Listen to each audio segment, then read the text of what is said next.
Hermanos, qué gusto verles de nuevo. Tal como hemos mencionado, hoy vamos a empezar una serie de 4 sermones titulado Familias Bíblicas. Y como lo decía el pastor Julián en la liturgia, vamos a empezar tocando un tema quizás un poco controversial en la actualidad. Un tema que definitivamente ha perdido el gran valor que tiene delante de Dios, a los ojos de Dios. Vamos a hablar lo que muchos conocen como la base de la sociedad. Vamos a hablar sobre el matrimonio y como la Biblia dice que debe ser un matrimonio que honre y glorifique a Dios. Por eso el título del sermón para esta serie o para esta predicación en particular es Matrimonios que reflejan el Evangelio. Y hermanos, les confieso que es un tema bastante retador y va a ser un tema retador no solo para ustedes, también lo ha sido mucho para mí, porque es justamente cuando te expones a este tipo de temas que te das cuenta que no estás haciendo las cosas necesariamente bien delante de Dios. El matrimonio tiene muchas implicaciones. Como decía Julián, es imposible que podamos abarcarlas todas en un solo sermón, pero sí queremos de una manera panorámica poder valorar los principios que están reflejados en su palabra. Y definitivamente cuando nosotros vamos recorriendo este tema, nos damos cuenta que hay muchas cosas de las cuales tenemos que arrepentirnos y hay muchas cosas de las cuales tenemos que pedirle al Señor que nos restaure, que nos guíe y que nos ayude para poder cumplir el rol que nosotros tenemos dentro del matrimonio, tanto el hombre como la mujer. Así que les pido, hermanos, que podamos orar para que las verdades bíblicas del matrimonio nos ayuden justamente a esto, a tener un corazón arrepentido, entendido y querer mejorar para glorificar al Señor. Amén. Vamos a orar. Señor, te damos gracias una vez más porque entendemos lo bueno que eres, Señor, y porque entendemos que tú nos expones a estos temas, nos expones a tu palabra para ser confrontados con tu verdad, con el único propósito de cambiar y transformar nuestros corazones, nuestras mentes y nuestras vidas para que tú seas glorificado, Señor, para que nosotros podamos ser un reflejo de tu evangelio, para que nosotros podamos ser o adornar tu doctrina, tal como dice tu palabra. Ayúdanos, Señor, en este tiempo, porque sin duda es un tema confrontador, que en la actualidad ha tomado un color no tan agradable. Así que ayúdanos, Señor, a poder valorar esto y a poder cambiar para ti. Te adoramos y te damos la gloria en el nombre de Jesús. Amén. Mis hermanos, de lo que estamos acá, ¿a quiénes les gusta el arte? Levanten la mano a quienes les gusta el arte, ir a un museo y ver las pinturas de artistas famosos y deleitarse en eso. Honestamente, ¿a quién le gusta? A mí no, pero ¿a quién le gusta? ¿Sí? Excelente. Gonzalo, ¿sí? Buenísimo, excelente. Bueno, particularmente yo no soy de los que va a un museo de pinturas famosas y entiende necesariamente de qué trata, o veo un cuadro y me deleito y digo, wow, esto es increíble. No soy de este tipo de personas. Seguramente hay obras que sí me gustarán. De hecho, las pocas veces que he ido, ha habido cuadros que me llaman la atención y que puedo ver, pero reconozco que no entiendo para nada lo que estoy viendo, simplemente veo que es algo bonito y ya. Sin embargo, puede que haya personas que sí, como muchos de los que estamos acá, y que disfruten todo este tema de las pinturas grandiosas y se deleiten en los cuadros y entiendan la historia y todo esto.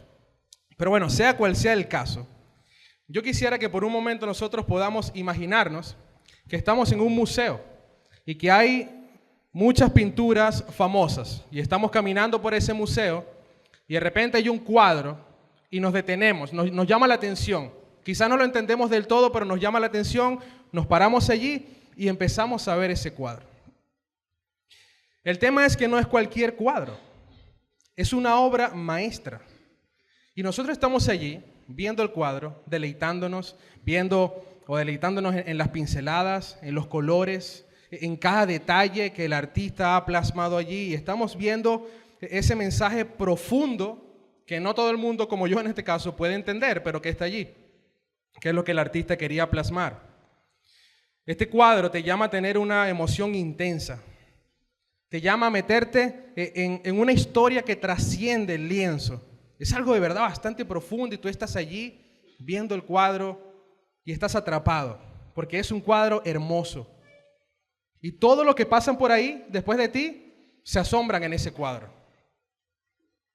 Pero resulta que ese cuadro que estás viendo no es una obra original, sino que es una réplica perfecta de una obra original.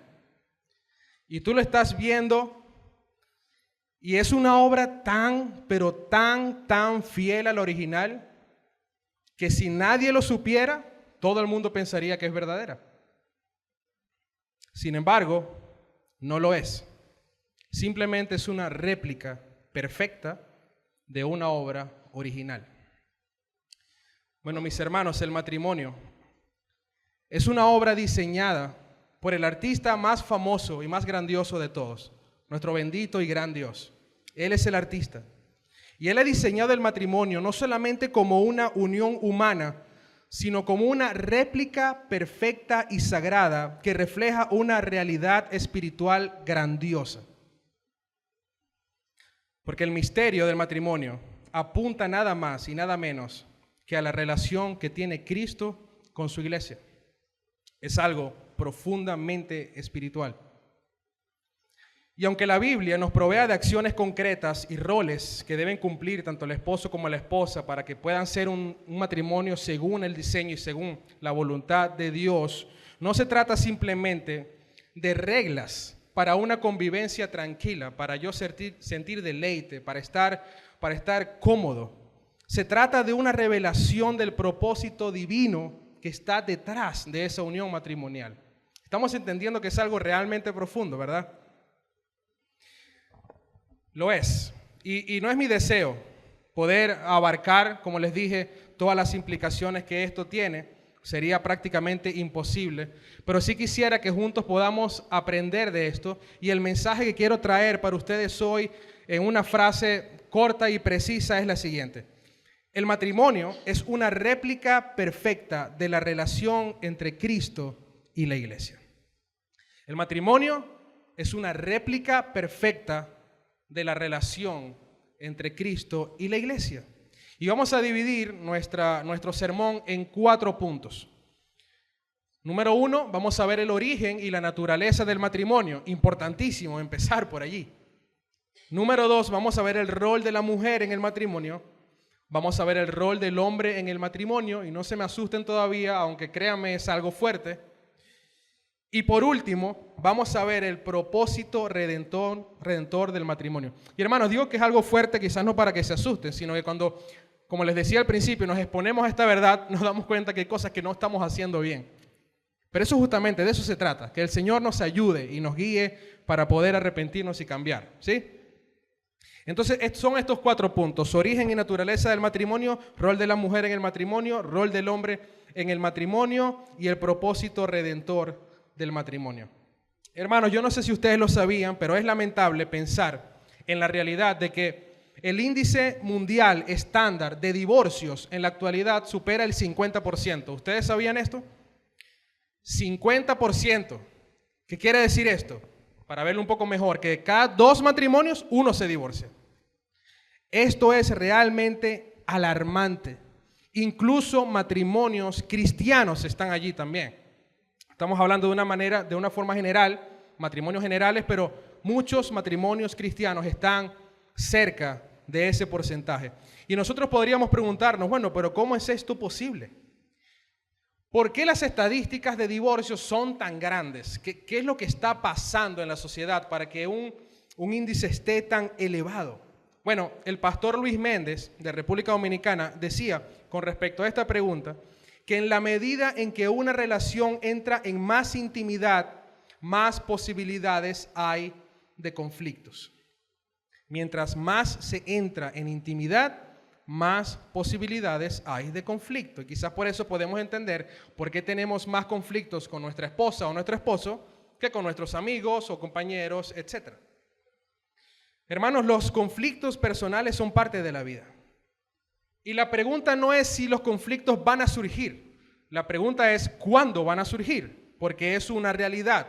Igual que las tribulaciones, el Señor que ha dicho, pasaréis tribulaciones, va a haber problemas, va a haber pruebas, pero tranquilos, yo he vencido al mundo. pero las va a haber. Los conflictos son parte de la vida en menor o mayor medida. Y van a surgir, hermanos, por el simple hecho de que nosotros somos pecadores. Esa es la realidad de los conflictos. Nosotros somos orgullosos, egoístas, egocentristas, y pare usted de contar. Cualquier cosa que nos saque a nosotros de nuestra zona de confort, inmediatamente hace un choque interno que hace que termine en un conflicto con alguna persona. Dice Santiago 4:1, para que veamos de dónde vienen estos conflictos, que puede ser una pregunta que nos surja.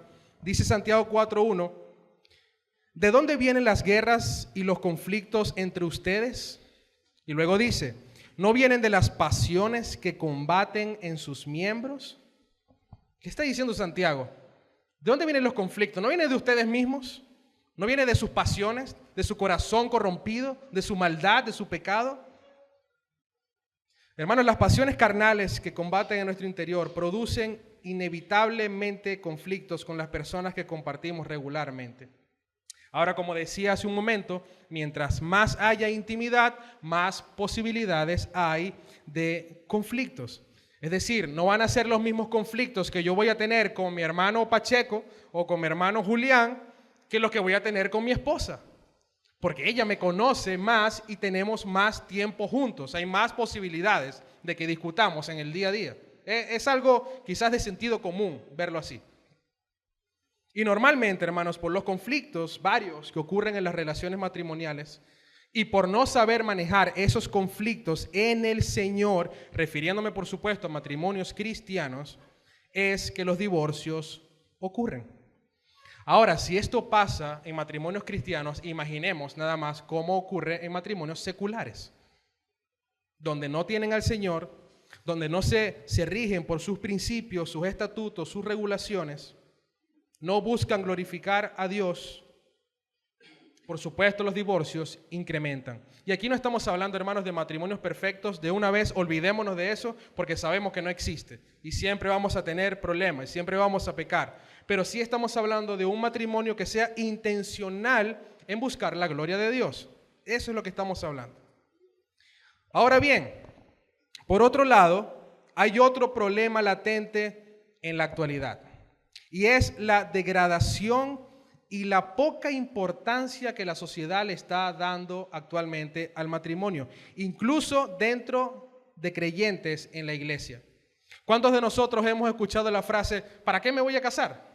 ¿Hemos escuchado esto alguna vez de algunos de nuestros hermanos o conocidos, creyentes? ¿Para qué me voy a casar? Eso es como anticuado. ¿Para qué? Yo puedo vivir con ella o con él y listo. No tengo que tener que formalizar un matrimonio. Suelen decir algo como, el matrimonio es algo inventado por los hombres y lo que produce es una atadura que si no llega a funcionar después es muy difícil de lidiar. Entonces, ¿para qué me voy a meter en ese rollo? Prefiero simplemente vivir con mi pareja hasta que pase lo que pase.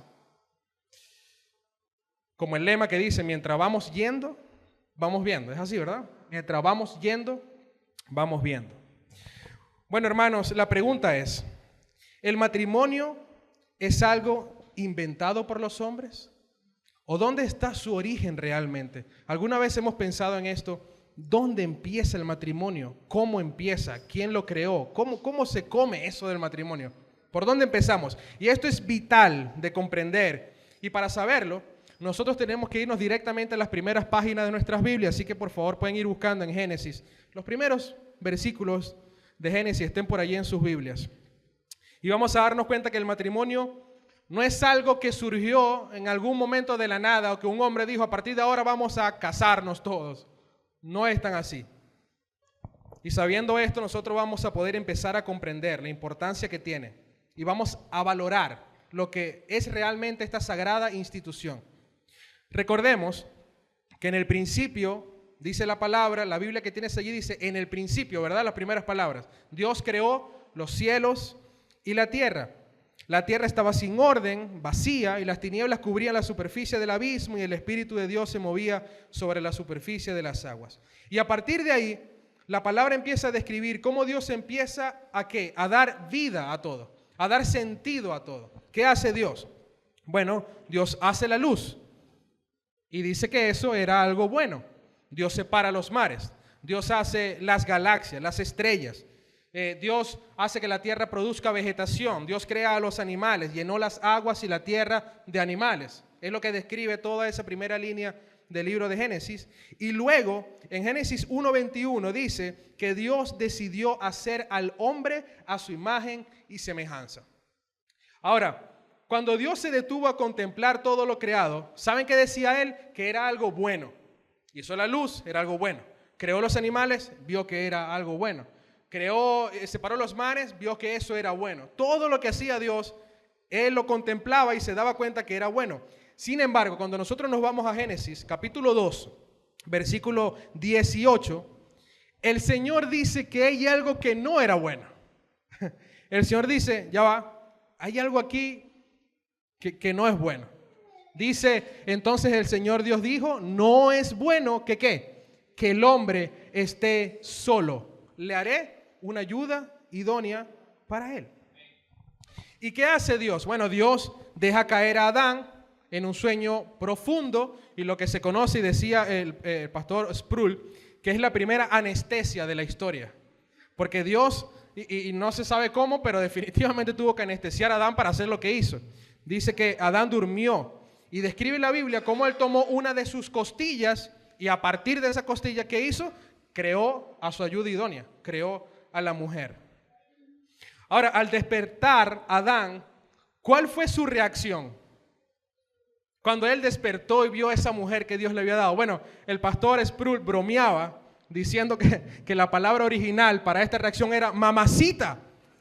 La vio y dijo, wow, ¿qué es esto? Y la idea de él era él se estaba deleitando y estaba feliz en ver que Dios le había provisto una mujer. Él decía, esto es grandioso. Las palabras de Adán, y esto sí es la Biblia, dice, esta es ahora hueso de mis huesos y carne de mi carne. Adán se deleitó en la mujer que el Señor le estaba dando. Y el verso 24 de Génesis 2 nos deja revelado cómo Dios dejó establecida la primera institución humana. Él dice en el versículo 24, por tanto, el hombre dejará a su padre y a su madre y se unirá a su mujer y serán una sola carne. Mis hermanos, el origen del matrimonio se remonta en ese mismo momento en el que Dios decidió unir al hombre y a la mujer.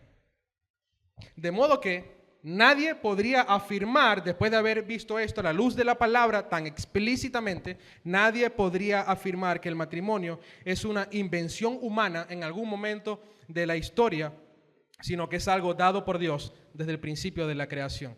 El origen del matrimonio es dado por Dios, el artista más famoso y más increíble de todos.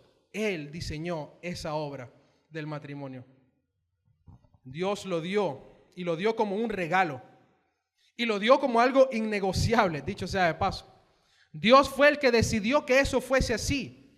Él no le preguntó a Adán y le dijo, Adán, ¿sabes qué? Yo tengo en mente ver si creo una mujer y te la doy para que tú hagas una familia con ella. ¿Te parece si hacemos eso? No.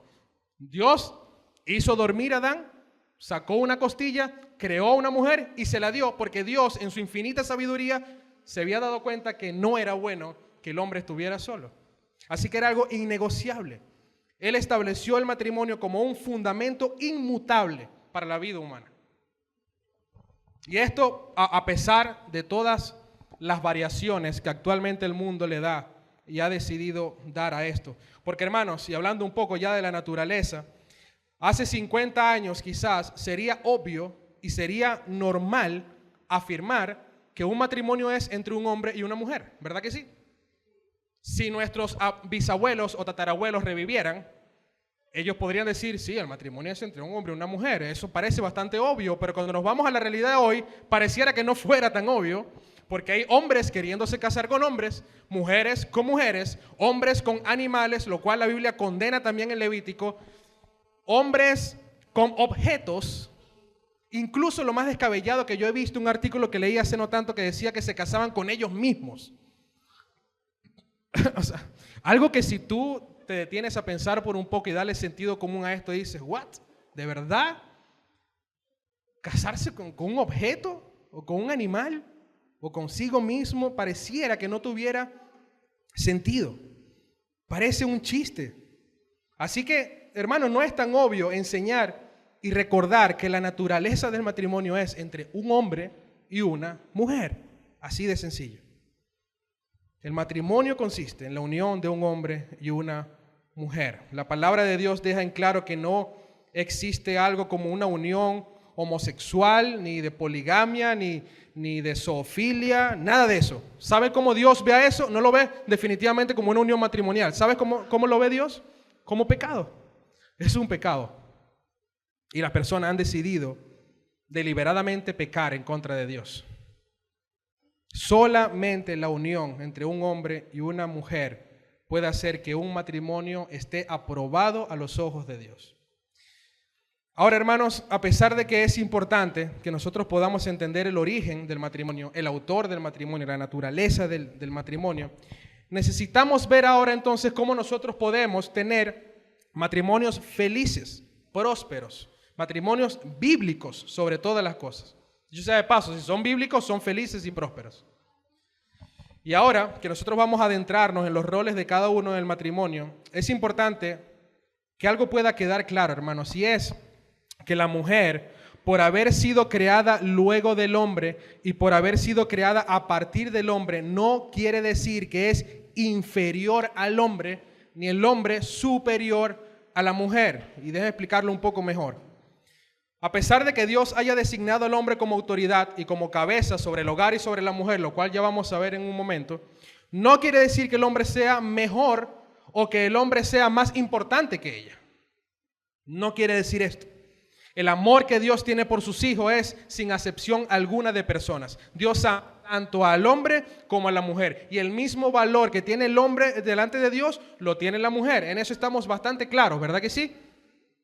Sin embargo, es importante resaltar que aunque no haya inferioridad de nadie, sí hay roles claros establecidos por Dios que ha dejado para cada uno, y esto con el propósito de que el matrimonio pueda funcionar según el orden que Él ha establecido.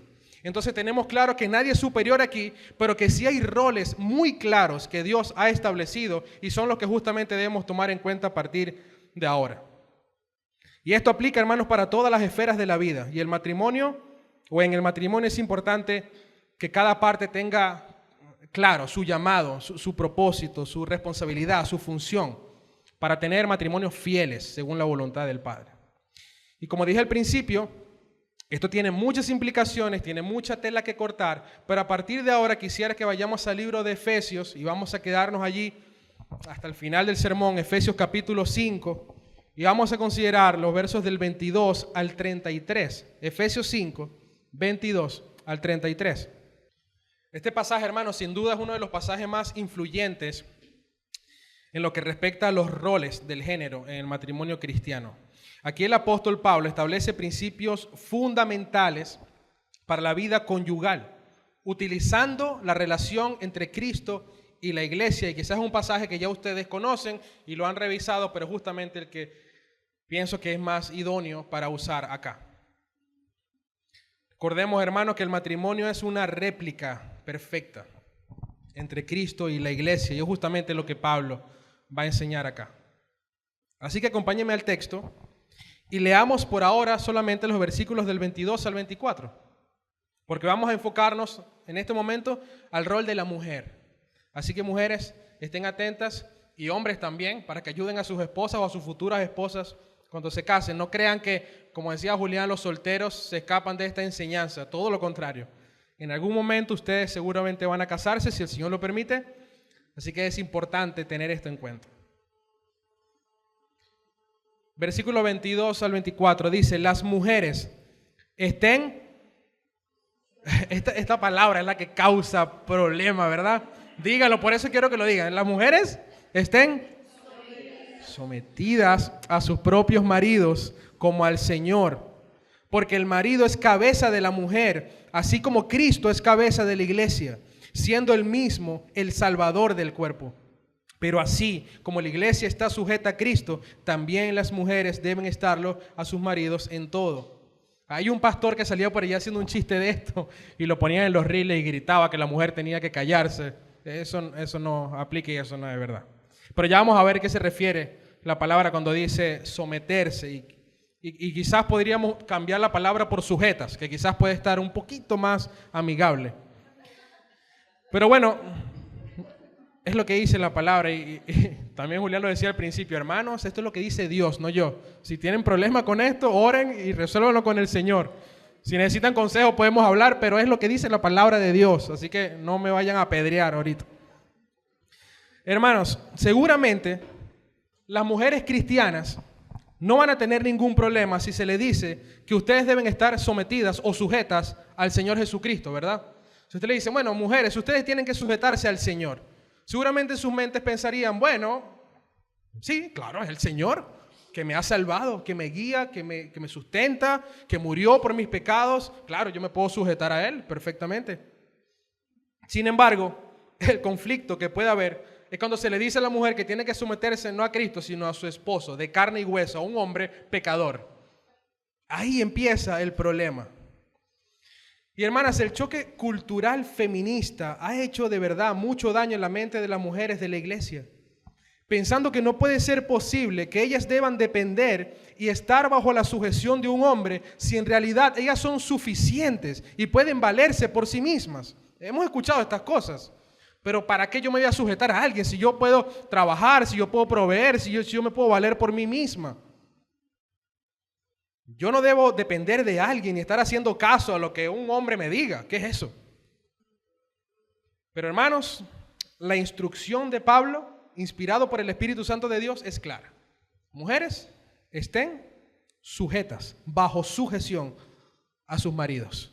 Y no solo eso, porque la analogía acá nos permite entender que la mujer debe estar sujeta a su marido exactamente de la misma manera como estaría sujeta a Jesucristo.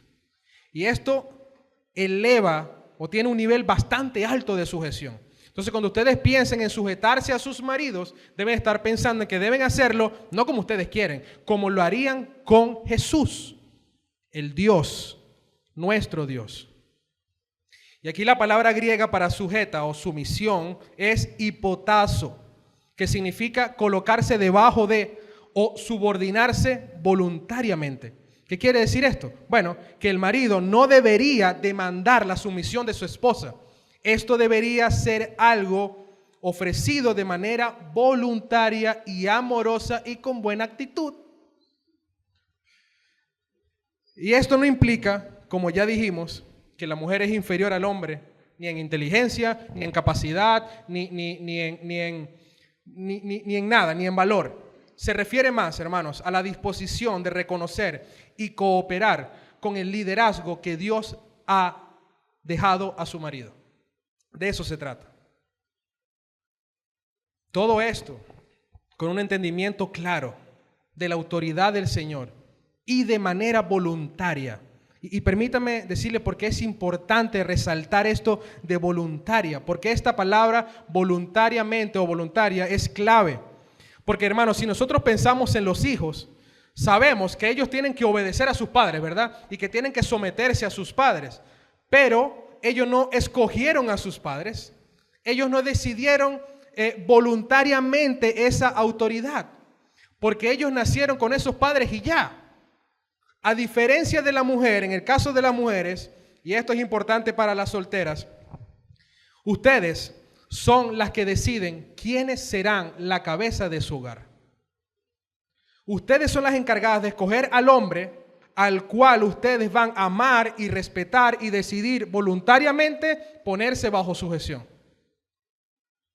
En pocas palabras, ustedes son las encargadas de dar el sí o el no a un hombre, ¿verdad que sí? Y si ustedes dan el sí a un hombre que no ama al Señor y que no se somete a la autoridad del Señor y que no quiere vivir bajo los principios del Señor, entonces desde ese mismo momento en que ustedes decidieron darle el sí, empezará el martirio en sus matrimonios. Desde ese preciso momento en que ustedes decidieron entrar con un hombre no creyente, desde ese mismo momento empezará el martirio del matrimonio al menos que Dios, por supuesto, cambie el corazón de ese hombre. Pero hermanas, no es lo ideal, no es lo correcto, no es el principio bíblico que se recoge de que las mujeres digan que sí a un hombre que no conozca del Señor. ¿Saben por qué? ¿Saben por qué digo que empezará el martirio en su matrimonio? Porque así su esposo no sea creyente, ustedes también tienen que someterse a él. Y créanme, va a ser mucho más difícil someterse a un hombre que no quiere caminar el camino de Dios a someterse a un hombre que quiere estar bajo el resguardo y la protección y los principios establecidos por Dios en su palabra. Lamentablemente, lo que nosotros hemos visto en la experiencia en estos casos es la realidad devastadora en 2 puntos. Número 1, se divorcian en algún punto. Número 2, la esposa decide rechazar a Dios y entregarse al mundo. Eso es lo que va a pasar. Puede pasar que Dios cambie el corazón del hombre, ya lo dije.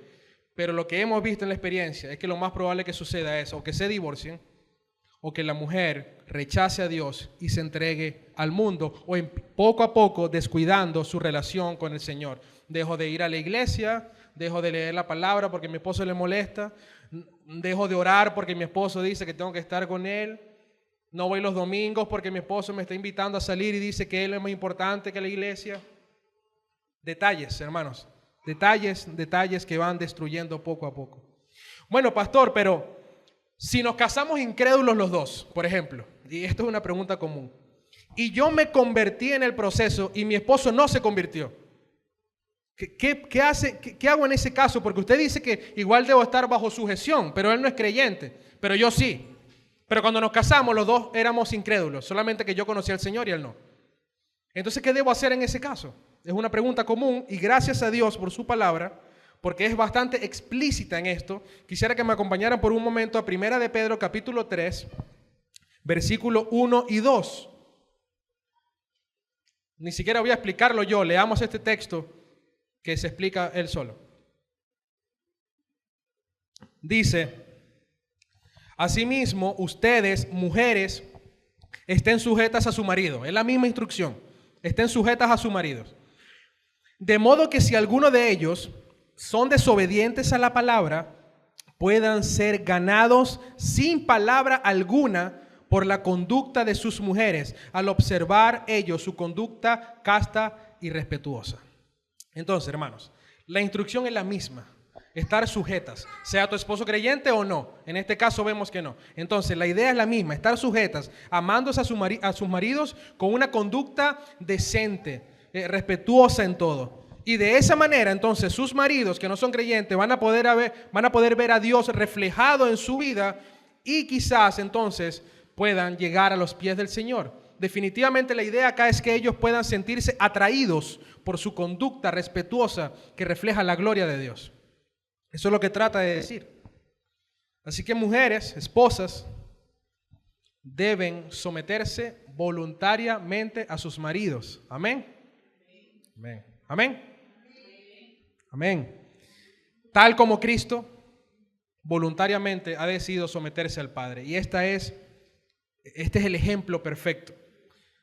Así como Cristo se somete al Padre, la iglesia debe someterse a Cristo. ¿Y por qué la iglesia debe someterse a Cristo? Porque Dios Padre le ha dado a Cristo toda autoridad sobre todas las cosas. Entonces la iglesia se somete a Él. Y de la misma manera la esposa debe someterse a su marido para que el reflejo del evangelio no sea distorsionado. Esa es la realidad espiritual dentro del matrimonio. El verso 23 de Efesios dice: porque el marido es cabeza de la mujer, así como Cristo es cabeza de la iglesia. Esa es la razón principal por la cual la mujer debe someterse a su marido. Una esposa que está llena del Espíritu Santo reconoce que el liderazgo de su esposo no es solamente algo ordenado por Dios y que ella debe cumplir como una mera regla o instrucción y ya. No, sino que entiende que esa autoridad es un reflejo perfecto del liderazgo amoroso, sacrificial y protector de Jesucristo por la iglesia. Y así como Cristo es la autoridad y la cabeza de la iglesia, el hombre lo es de la mujer. Y tal como la iglesia se somete a Cristo, la mujer debe someterse a su esposo. Parece un trabalengua, pero no lo es. Es la realidad. Tal como la iglesia se somete a Cristo, la mujer debe someterse a su esposo. De eso se trata. Dice el verso 24, así como la iglesia está sujeta a Cristo, también la mujer debe estarlo a su marido en todo. Y cuando nosotros vemos esta última frase, en todo, puede surgir una gran duda, que es una pregunta bastante común también, quisiera atender. Entonces, pastor, ¿debe estar una mujer sujeta a su marido en absolutamente todo, sin importar lo que pase? ¿Se han preguntado eso alguna vez? Yo debo estar sujeta en absolutamente todo, porque la palabra dice que es todo. Bueno, como diría el pastor Julián, que ya se adueñó de esa frase, sí y no. Sí y no. Esa es la respuesta. Sí, si en todo lo que te impulsa a tu marido, tú estás obedeciendo y dándole gloria a Dios. Y no, si en las cosas a las que te impulsa tu marido, tú estás desobedeciendo y deshonrando a Dios. Así de sencillo. Esa frase del texto, en todo, debe ser interpretada, hermanos, a la luz del contexto general de las Escrituras. Y volvemos al verso 22, cuando dice que deben someterse como al Señor. Como al Señor. ¿Esto qué quiere decir? Bueno, que la sumisión y obediencia deben ser en todas las esferas de la vida, excepto en aquellas que contradigan la voluntad explícita del Señor. Ya sea desobedecer un mandato claro o ya sea obedecer una prohibición clara del Señor. Bueno, pastor, entonces tú quieres decir que yo puedo desobedecer a mi esposo o no estar bajo sumisión a mi esposo si lo que él me pide es algo pecaminoso. Sí, exactamente sí. En ese caso tienes licencia para no sujetarte a tu marido, porque la máxima autoridad de nuestras vidas es Dios. Es la santa palabra, la cual contiene la voluntad del Padre para nuestras vidas. Así que si hay un conflicto entre lo que el hombre manda y lo que Dios manda, siempre debe prevalecer lo que Dios manda. Siempre. ¿Quedó claro eso, verdad? Excelente. Ahora bien, a pesar de que es un llamado no tan fácil para la mujer, podríamos pensar que, bueno, me la está poniendo un poquito difícil. La cosa empieza a ponerse más difícil cuando vemos el rol del hombre con la mujer. Y aquí, hermanos, sí tenemos que apretarnos bien los pantalones, porque Dios le da un peso impresionante al rol del hombre en el matrimonio. Y por eso me ha confrontado tanto esto, porque nos vamos a dar cuenta que no solemos hacer las cosas como deberíamos hacerlas. Y si señalaste a tu esposo, dijiste, ve, Rosy, ya no se sujeta, hermano, agárrese ahora. Nosotros podríamos pensar en este punto, que, oye, ojalá nos tocara esa parte de someternos a nuestras esposas y que ellas se encarguen del liderazgo y nosotros nada más nos sometemos y ya, sería facilísimo. Bueno, decimos nosotros, pero no. Veamos ahora la enorme responsabilidad del marido. Porque, hermanos, no se trata simplemente de ser el jefe y el líder y la cabeza y estar ahí ordenando y que tus hijos y tu esposa te obedezcan y hagan todo lo que tú quieras y tú estás ahí echándote aire. No. Decía alguien famoso, Peter Parker, ¿lo conocen? Spider-Man. Un gran poder conlleva una gran responsabilidad. Un gran poder conlleva una gran responsabilidad. Efesios 5, del 25 al 30. Dice, maridos, amen a sus mujeres, así como Cristo amó a la iglesia y se dio él mismo por ella, para santificarla, habiéndola purificado por el lavamiento del agua con la palabra, a fin de presentársela a sí mismo, una iglesia en toda su gloria, sin que tenga mancha ni arruga ni cosa semejante, sino que fuera santa e inmaculada.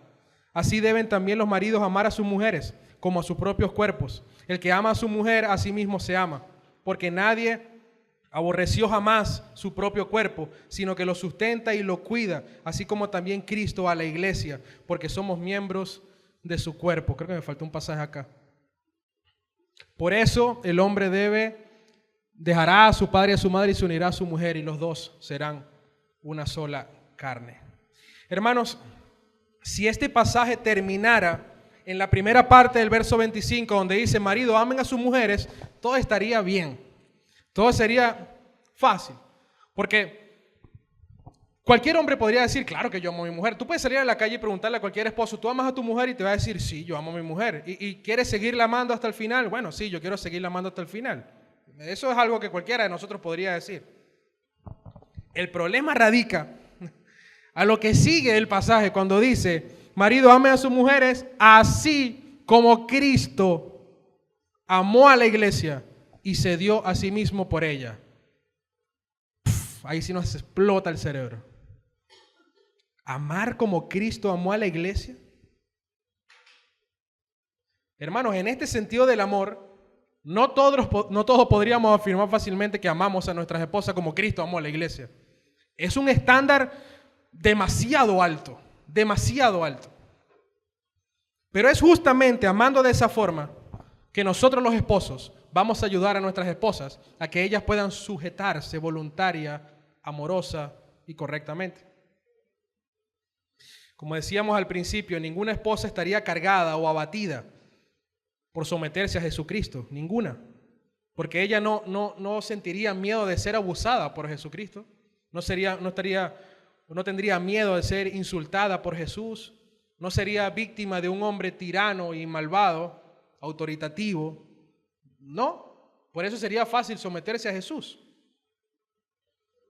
Y por otro lado estaría feliz y plena y segura al saber que su esposo la escucha, la guía, la aconseja, la protege y está dispuesto incluso a dar su vida, literalmente hablando, por ella, si eso fuese necesario.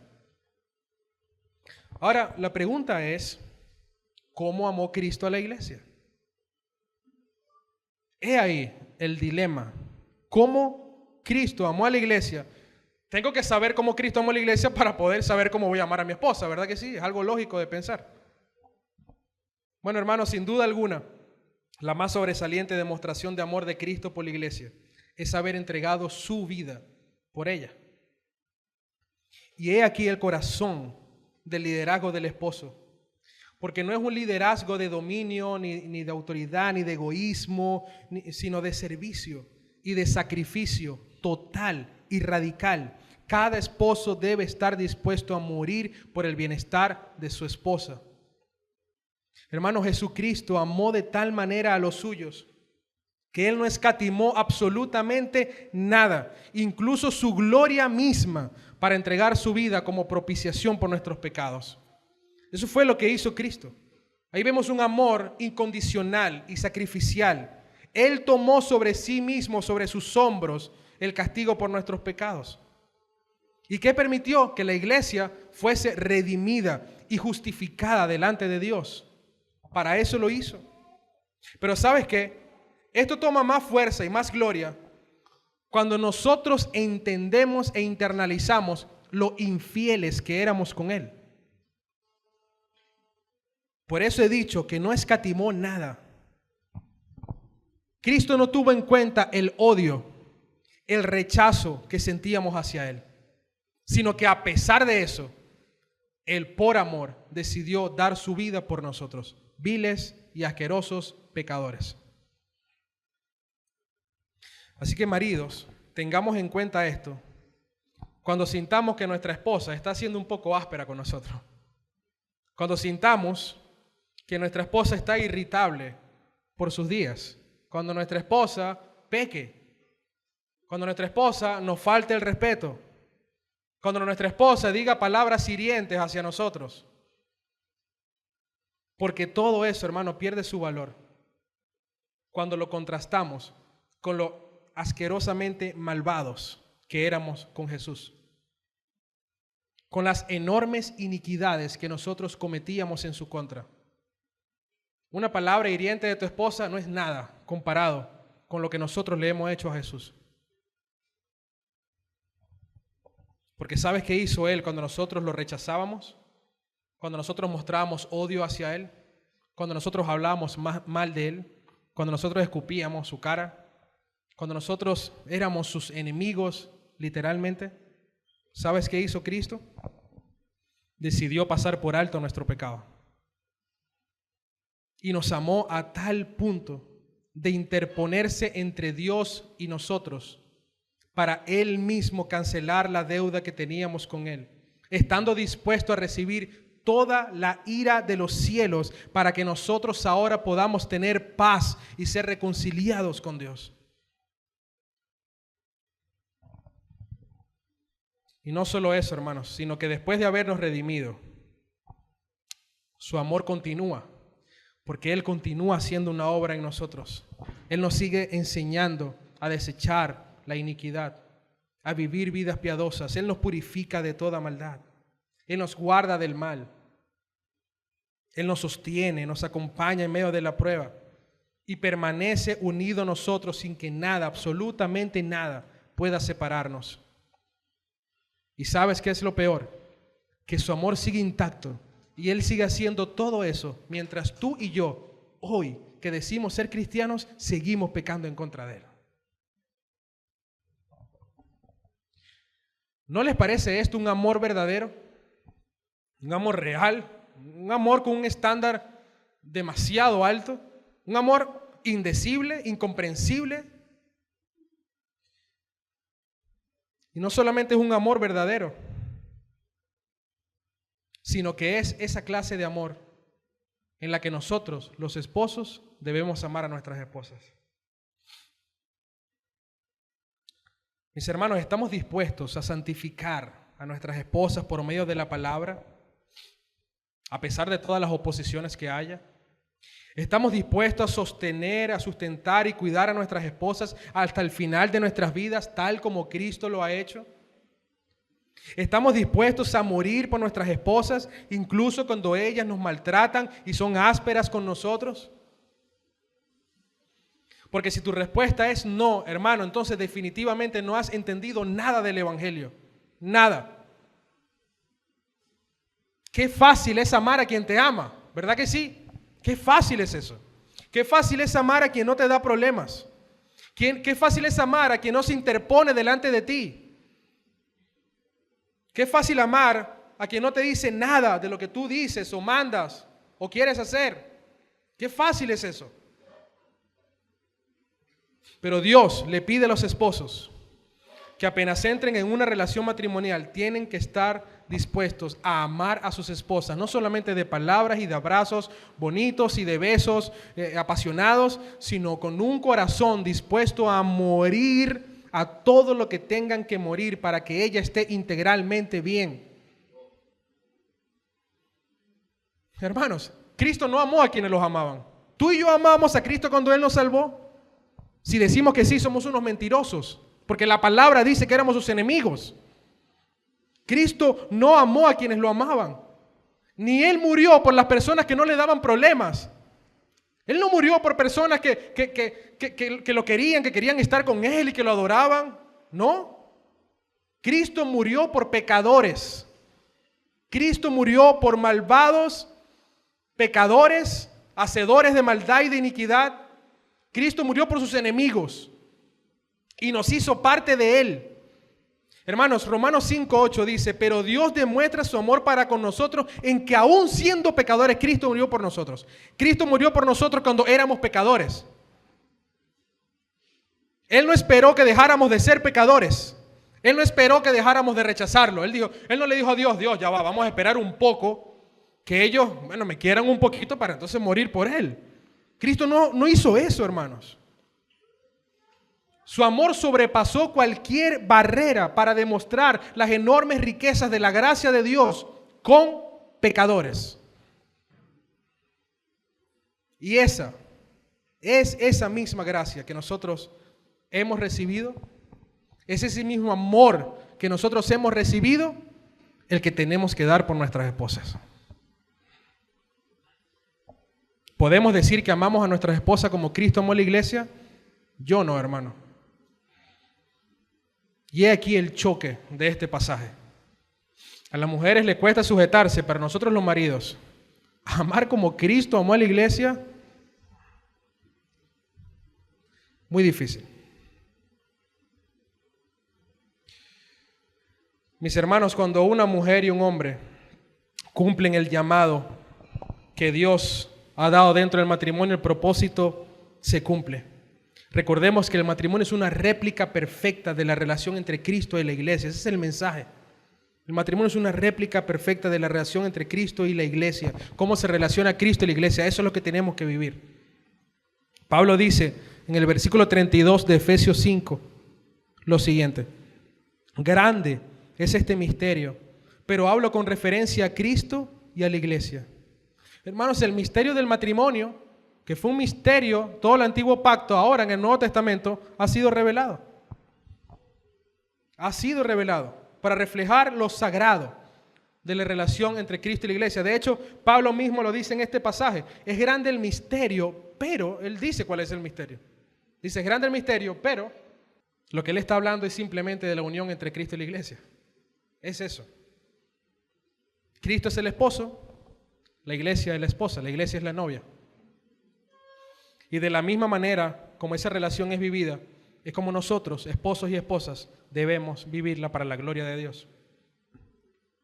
El propósito final del matrimonio, hermanos, no es simplemente que seamos felices o que nos sintamos satisfechos emocional y físicamente con una persona. De hecho, ese es un error grave por el que muchas personas entran en el matrimonio. Bueno, yo quiero ser feliz, quiero sentirme realizado, quiero que me amen, quiero tener hijos, quiero tener una persona que me acompañe hasta el final de los días. Eso normalmente es lo que dice casi todo el mundo. Y todas estas cosas me producen felicidad y plenitud. Pero ¿saben qué? Eso es un error garrafal.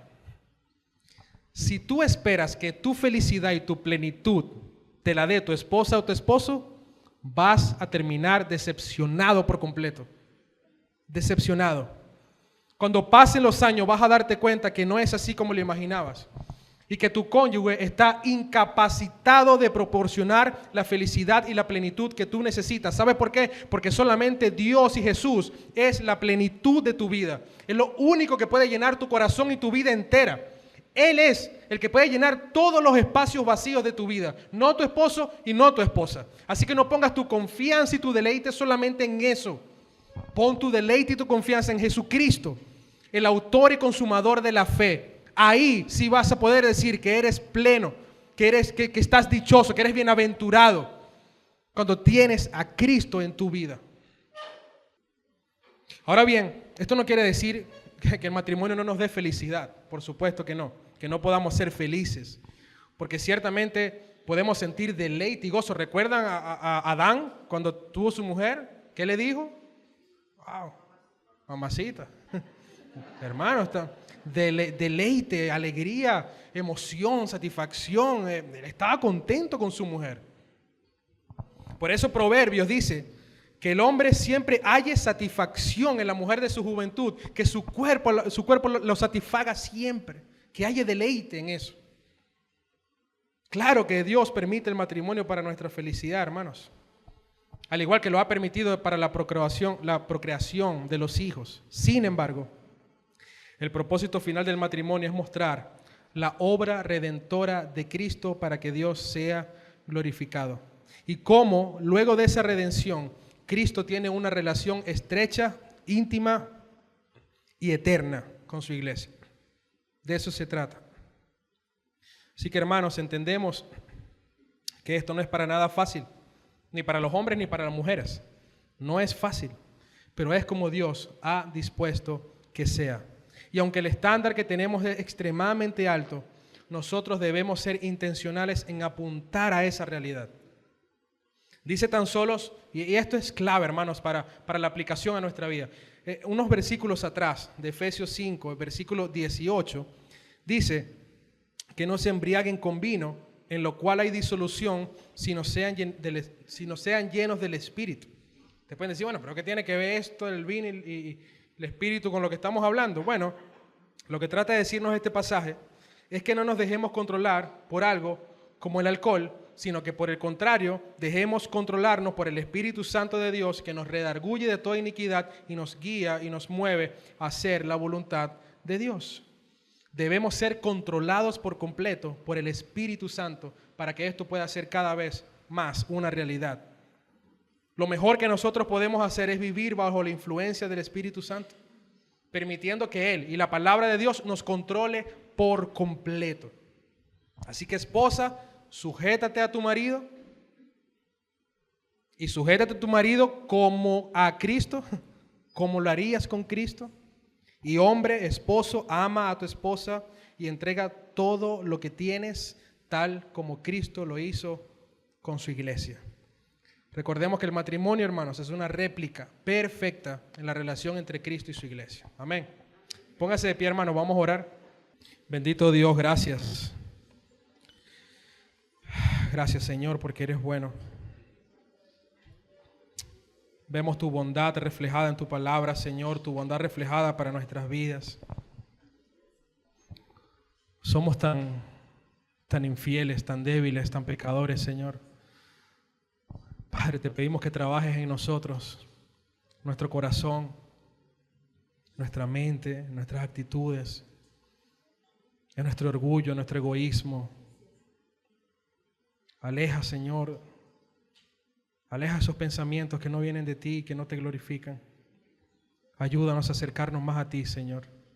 Haz lo que tengas que hacer para que esto pueda ser una realidad en nuestras vidas. Y perdónanos por nuestros pecados.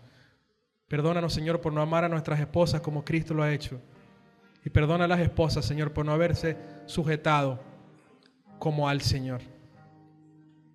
Sabemos que todo lo podemos en ti, Señor, y que eres tú quien nos ayuda. Por eso solicitamos tu ayuda y por eso te oramos, Señor, porque entendemos que solamente en ti podemos, y por ti, y para ti. Recibe toda gloria y toda honra en el nombre de Jesús. Amén.